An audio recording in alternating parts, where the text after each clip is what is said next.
This Saturday, we're going to find out who is the college football Heisman of the year. Mm. We got four contestants right now, man. We got Fernando Mendoza with 33 touchdowns, 240 yards rushing, six touchdowns rushing. He's been a beast, the number one seed, man, just beat Ohio State. So he's the man of the hour right now. We got Julian Sayin, 3,300 yards, 31 touchdowns, six interceptions, but he had almost like an 80% completion percentage. He's the guy for Ohio State. Then we have Diego Pavia with 3K yards, 800 rushing yards. He's been a beast out here. He had 27 touchdowns passing, nine touchdowns rushing. So he's been crazy great for Vanderbilt, rebuilding that system over there. And then you got the running back from Notre Dame, Jeremiah Love, 1,372 yards, 21 touchdowns. Man, that he's had a beast run for Notre Hmm. Dame. Oh yeah. So who are we feeling, guys? Who are we feeling gonna win the Heisman, man? I'm thinking Mendoza is the front runner right now with the number one seed, Yep. as being the MVP, Yep. doing everything, handling business, beating the number one seed to become the number one seed. I mean, can y'all disagree, or how do y'all feel Well, about this stuff? one thing for sure, we know a quarterback's going to win it Fact. because very rarely does the non-quarterback win it. So Hmm. Hmm. it's definitely going to be between Pavia and Mendoza, and Julian Sayin has a good argument, but losing to Mendoza is going to hurt him. I think. Hmm. The head to head. Hmm. Yeah, exactly. Um, Now, if this was after the playoffs, it could be different for me because I think personally. Well, actually, check our videos out when we talk about the brackets and stuff. But for this specific topic, I'm going to go Mendoza. I think great season. Finally, become the second most losing school in history, next to Northwestern. I think it is now because of this season, which is nothing to really talk about. But I've heard it numerous times over the past couple of weeks, and they beat the number one team in the land. So Hmm. I think that's a good enough almost a good enough resume to, and his stats are really good too, like you said. So I think that's good enough to give him the Heisman. It's gonna be Pavia. Diego Pavia is gonna win it, in my Really? belief. Yeah, definitely. And I'm gonna tell you why.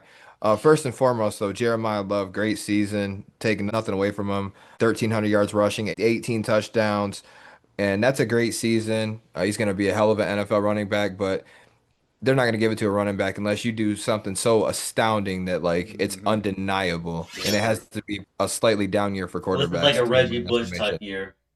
Pretty Hmm. much. But you look at his stats that I just read off, I think of players like Blake Corum, junior, sophomore year, whatever it was at Michigan. He had 1,400 yards. He had 18 touchdowns one year. Next Hmm. year, he had 1,200 yards, 27 touchdowns. He ain't win the Right. Heisman. And Neither still one of ain't them win niggas. it. Right. Hmm. On point, playoffs, undefeated, the whole 9 yards.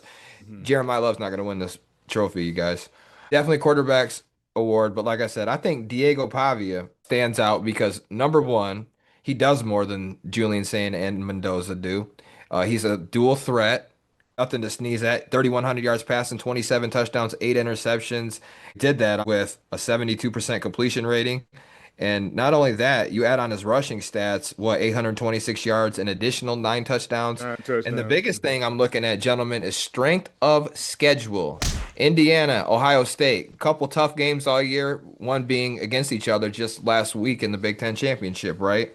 I'm looking at Diego Pavia. I'm sorry, he had to face South Carolina when they were tough earlier in the season before they kind of fell Fell apart. off. Yep. He had to face Alabama. He had to face LSU. He had to face Missouri. He had to face Texas. Not one bad game, y'all. Not one bad game. Hmm. They had a damn near perfect season this year. They lost two games, right? They lost two games. They lost to Alabama and they lost to Texas.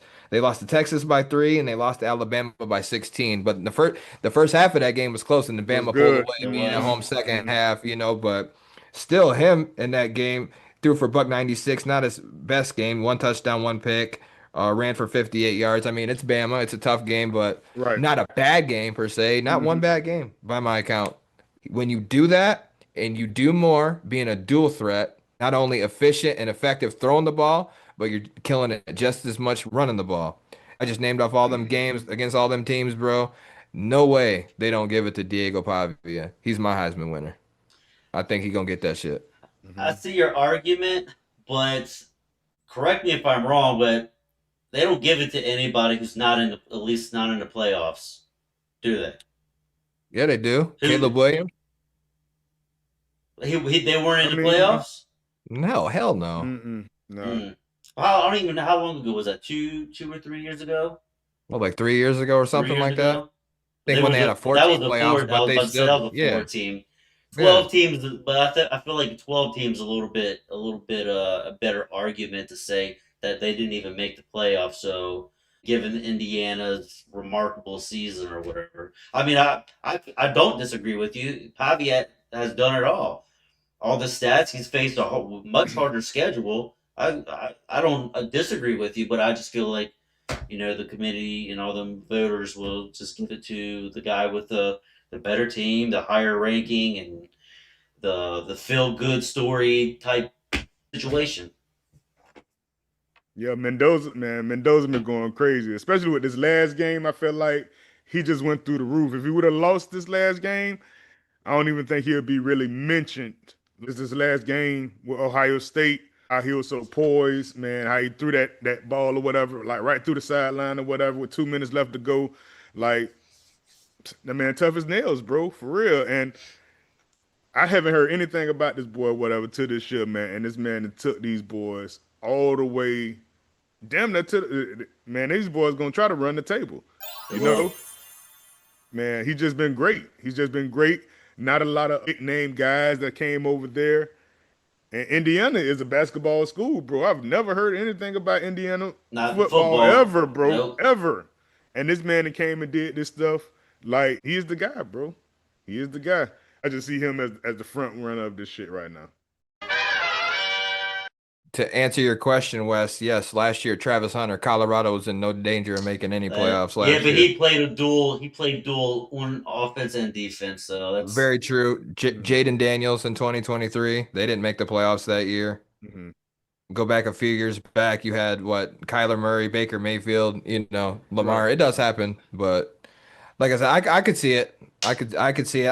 I could see Diego Pavia or Mendoza winning it, but I think it's Hmm. definitely between those two guys. oh yeah for sure. One of us is right. God damn it, either y'all Right. are right or I'm right. Yeah. So we'll Definitely. keep it at that. But y'all let Definitely. us know in the comments who's gonna win the Heisman this weekend.